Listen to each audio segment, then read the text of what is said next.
The call came at 2:47 p.m. on a Tuesday. I was reviewing acquisition reports for my newest downtown development when my phone buzzed with an unfamiliar number. I almost ignored it. Almost. "Hello, this is Madison Clark from Elite Moments Planning," the woman said in a polished, syrupy tone. "I'm calling regarding the Sinclair wedding this Saturday." Sinclair. The name I'd walked away from 3 years ago. "Yes," I replied calmly. "I'm afraid there's been a change in the guest list." "You've been removed." The bride's request. I leaned back in my leather chair, staring out at the Manhattan skyline from my corner office on the 52nd floor. Below me, cranes moved steel beams into place for my newest luxury tower, a project worth $90 million. "I understand," I said evenly. There was a pause. "Oh. Well, that's easier than I expected. I was told you might cause a scene." The line went dead. I stared at my phone for a long moment, then laughed. Chloe had actually uninvited me from her wedding. The wedding being held at Rosewood Estates. The wedding venue I had quietly purchased 6 months ago through Silvercrest Holdings. My assistant, Lucas, knocked softly. "Your 3 o'clock investor call is ready." "Cancel it," I said. "And bring me the Rosewood Estates acquisition file." 20 minutes later, my phone rang again. Same number. This time Madison sounded breathless. "Miss Sinclair, Miss Ava, I am so sorry. I had no idea you own Rosewood Estates." Now I smiled. "Looks like we need to talk." Rosewood Estates sat on 15 acres of pristine land in Westchester County, just far enough from Manhattan to feel exclusive, but close enough for the city's elite to attend without inconvenience. I had fallen in love with the estate the moment I toured it, a restored 1920s mansion with marble staircases, crystal chandeliers, and gardens manicured with mathematical precision. I hadn't bought it for emotional reasons. I bought it because it was a flawless investment. The venue was booked solid for 18 months in advance. Weddings here ranged from $75,000 to $250,000. It attracted CEOs, politicians, old-money families, the kind of people who sign 7-figure contracts over champagne. What I hadn't expected was for my sister, Chloe Sinclair, to book it for her wedding to Alexander Whitmore, heir to Whitmore Financial Group and, according to my father, a man worthy of our name. Madison Clark was waiting for me in the estate's grand foyer when I arrived. She looked younger in person, late 20s, perfectly styled blonde hair, a navy designer suit, and the nervous posture of someone who had just realized she'd stepped into dangerous territory. "Miss Sinclair," she rushed forward. "I'm incredibly sorry about the misunderstanding. Your sister told me you weren't welcome and asked me to handle it discreetly. I had no idea you were the owner." "What exactly did Chloe say about me?" I asked calmly as we walked into the private office. Madison hesitated. "She said you left the family firm after a failed tech venture. That your presence might be embarrassing in front of certain guests." "A failed tech venture. Interesting." 3 years ago, I had worked 70-hour weeks at Sinclair Capital, my father's investment firm. Every deal I structured generated millions. Every contract I negotiated strengthened our position in the market. And every success was credited to my older brother, Ryan. When I finally left, they assumed I'd collapse without the family name behind me. Instead, I built Silvercrest Holdings from the ground up. "Tell me about the wedding," I said. 250 guests. Garden ceremony at 4. Reception in the grand ballroom. It's a $210,000 event. And Chloe specifically said I wasn't allowed. She was very clear, Madison replied softly. Under no circumstances. I nodded slowly. Call her, I said. Tell her there's a problem with the venue. Madison froze. A problem? But everything is finalized. The floral installations arrive at 9 a.m. tomorrow. Catering has confirmed. The orchestra already did their sound check. Tell her the venue has been double booked, I said evenly. And we need to discuss alternatives. Her face drained of color. But that isn't true. I know. It took her a few seconds to understand. When she did, her eyes widened. Miss Sinclair, that would be catastrophic. Yes, I replied calmly. It would. 15 minutes later, my phone rang. What do you mean double booked? Chloe's voice pierced through the speaker. Do you have any idea how much money we've spent on this wedding? Hello, Chloe. Silence. Why are you answering Madison's phone? I'm not, I said. She called you because I asked her to. What are you talking about? I own Rosewood Estates. The silence this time was longer. That's not funny, Ava. I'm not joking. You don't have that kind of money. You left Sinclair Capital with barely anything. I left with experience, I corrected. And connections. And the ability to build something without Ryan signing his name over my work. You're bluffing. Check the property records. Silvercrest Holdings purchased Rosewood Estates 6 months ago. Her breathing grew heavier. Even if that's true, she snapped, you wouldn't actually sabotage my wedding. I'm not sabotaging anything. I simply reserve the right to decide which events take place on my property. You're insane. I'm calling Dad. Please do. She hung up. 20 minutes later, my phone rang again. Ava, what the hell is going on? My father's voice was tight with anger. Good afternoon, Richard. Don't test me. Chloe says you're threatening to cancel her venue. I'm not threatening. I'm exercising ownership rights. A pause. You actually own it? Yes. That property is worth at least $10 million.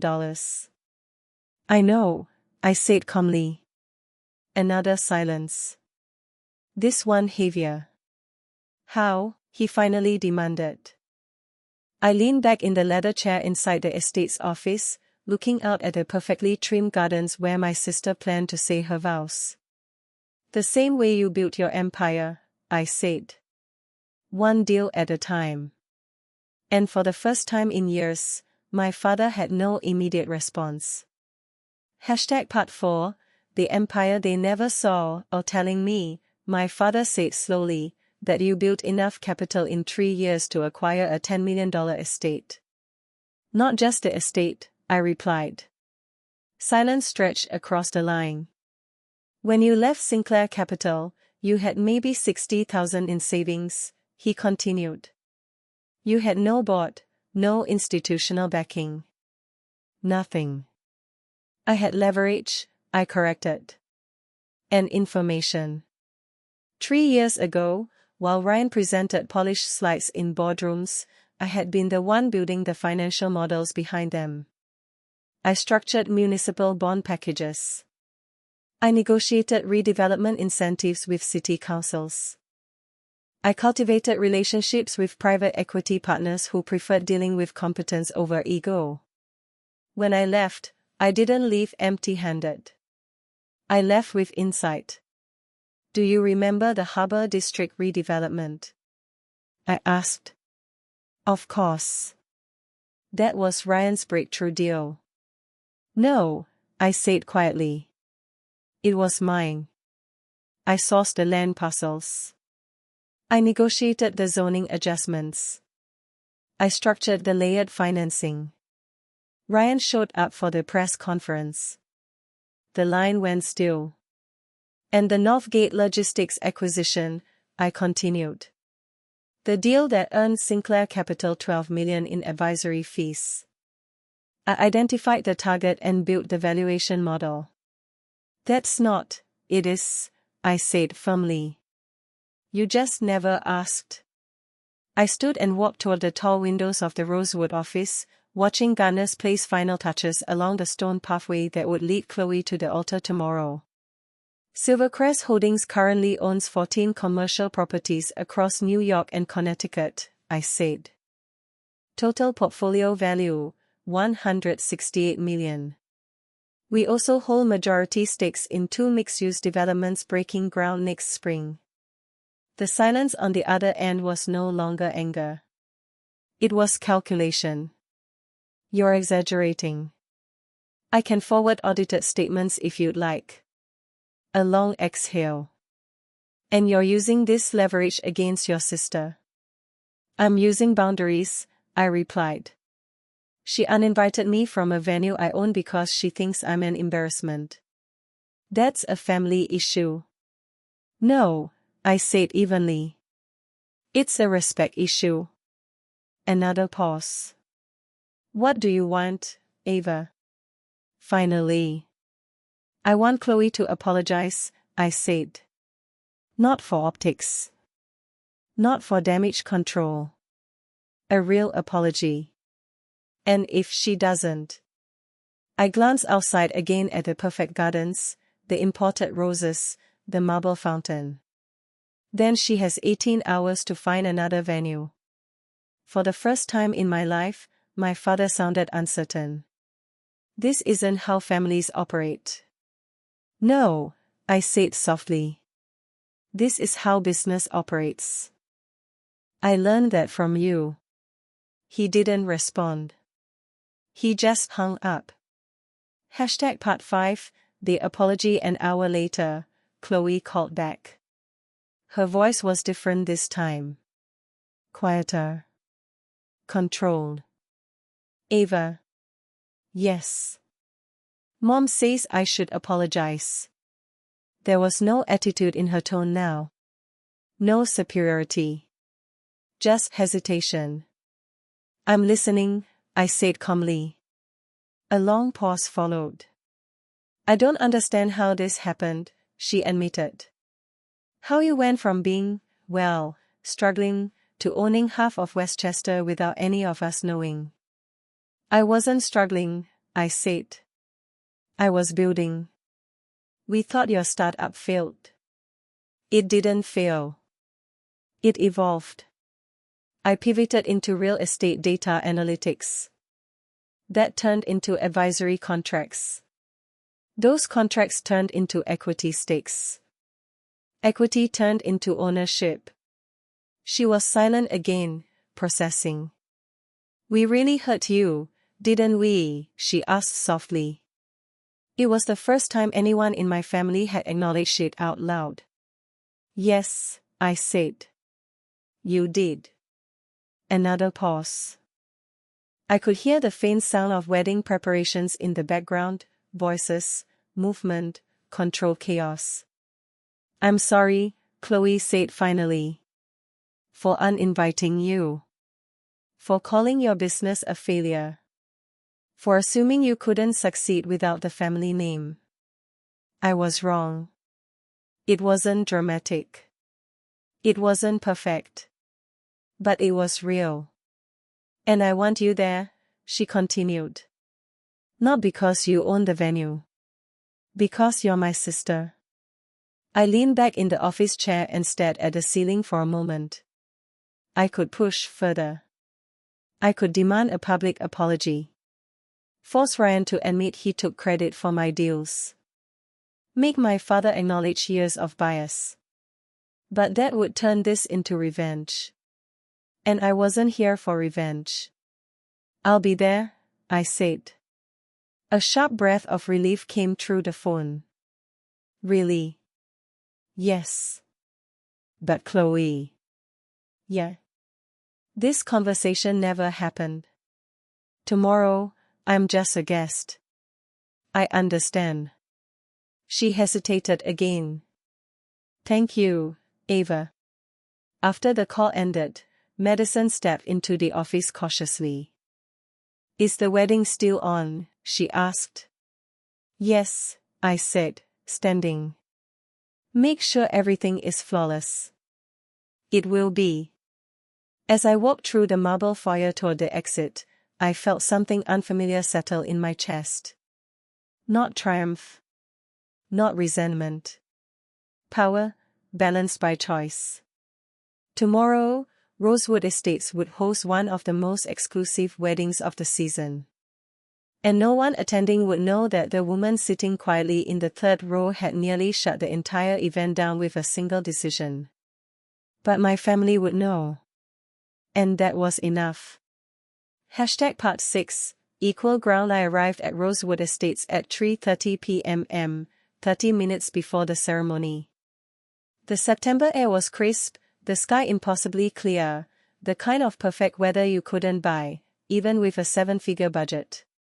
Guests in designer suits and couture dresses drifted through the gardens, champagne glasses in hand, unaware of how close this event had come to collapse. I chose my outfit carefully, a tailored midnight blue dress, understated diamond studs, nothing that screamed for attention. Today wasn't about making a statement. It was about presence. Chloe looked radiant when she stepped into the rose garden. Her gown was custom-made, delicate lace cascading into a cathedral-length train. When she spotted me near the stone archway, her expression shifted, relief, gratitude, something softer than I'd seen in years. You came, she said, stepping away from her bridesmaids. Of course I did, I replied. You look beautiful. Thank you, for everything. I gave a small nod. Focus on today. The ceremony was elegant. Chloe and Alexander exchanged vows beneath ivory florals while a string quartet played softly in the background. 250 guests watched as my sister married into one of Manhattan's most influential financial families. And not one of them knew the venue belonged to me. During cocktail hour, I found myself in quiet conversations with investors, developers, and 2 private equity partners I'd been meaning to approach for months. By the time dinner was served, I had secured 3 promising meetings for the following week. Opportunity rarely knocks. It attends weddings. My father approached me during the reception. His tuxedo fit perfectly, but he looked older than I remembered. Ava, he said carefully. Can we talk? We stepped out onto the terrace overlooking the lit gardens. I owe you an apology, he began. For underestimating you. For allowing Ryan to take credit. For assuming you needed protection instead of recognition. The honesty in his voice surprised me. Did you know he was claiming my deals? I asked. A pause. I suspected. And you said nothing. I thought it would push you to fight harder. I met his gaze steadily. Or maybe you thought he deserved it more. He didn't deny it. I'm proud of you, he said quietly. I just wish we could have built it together. I glanced back at the ballroom, where Chloe laughed beside her new husband, surrounded by chandeliers I had personally restored. We still can, I said. But as equals. He looked at me carefully. For the first time, he said, you don't sound like my daughter. No, I replied calmly. I sound like a CEO. The reception wound down, guests began to leave, and the night air carried the soft hum of music from the grand ballroom into the gardens. I found Chloe near the rose fountain, her hands lightly brushing the petals as she laughed quietly with Alexander. Thank you, she said, pulling me into a hug. For everything, for the venue, for coming, for not letting this day turn into a disaster. You didn't need me to fix anything, I said. You needed me to exist in the picture, to show you that assumptions can be misleading. Never underestimate someone's ability to create opportunity when given the chance. She smiled, a genuine warmth I hadn't seen in years. I get it now. Driving back to my penthouse in Manhattan, I reflected on the last 24 hours. My family had spent years dismissing me, assuming I was a failure because I had walked away from the family name. They had no idea that I had invested my time, talent, and even my frustration into building something far greater than their imagination could hold. The wedding had been a triumph, not because I had proven anything to them, but because I had proven it to myself. In the coming week, I had meetings with major developers, city planning sessions, and conference calls with investors regarding Silvercrest Holdings' next expansion. Yet tonight, I was simply Ava Sinclair, the woman who had quietly owned the city's premier wedding venue and witnessed her sister's happiness without needing recognition. Sometimes, the best revenge is living well. And sometimes, with luck, it can also lead to reconciliation built on respect, not assumption. Love tempered with understanding. A family that finally sees you for who you are rather than the image they created in their minds. As I settled into my apartment, I remembered Madison's panic calls from earlier that day. She had no idea that her small mistake had granted me the leverage I didn't even know I wanted, the ability to teach my family a simple, unignorable lesson. The daughter they thought of as a failure had become the woman who could influence their most important moments with nothing more than clarity and ownership. Tomorrow, the world would wake to the same city it had always known. But in my world, nothing would be the same. Ava Sinclair was no longer the overlooked daughter. She was a CEO, a strategist, a woman who had turned every slight, every dismissal, into a stepping stone toward something greater. And honestly, it felt better than any wedding I had ever attended. Because sometimes, the ultimate power isn't wealth, influence, or revenge. It's the quiet satisfaction of knowing you built your empire, on your terms, and no one, not even family, can take that away. Tonight, I slept with a smile, thinking about the difference between perception and reality. The family who once dismissed me had finally seen what I had become. And in the end, that realization was far sweeter than victory.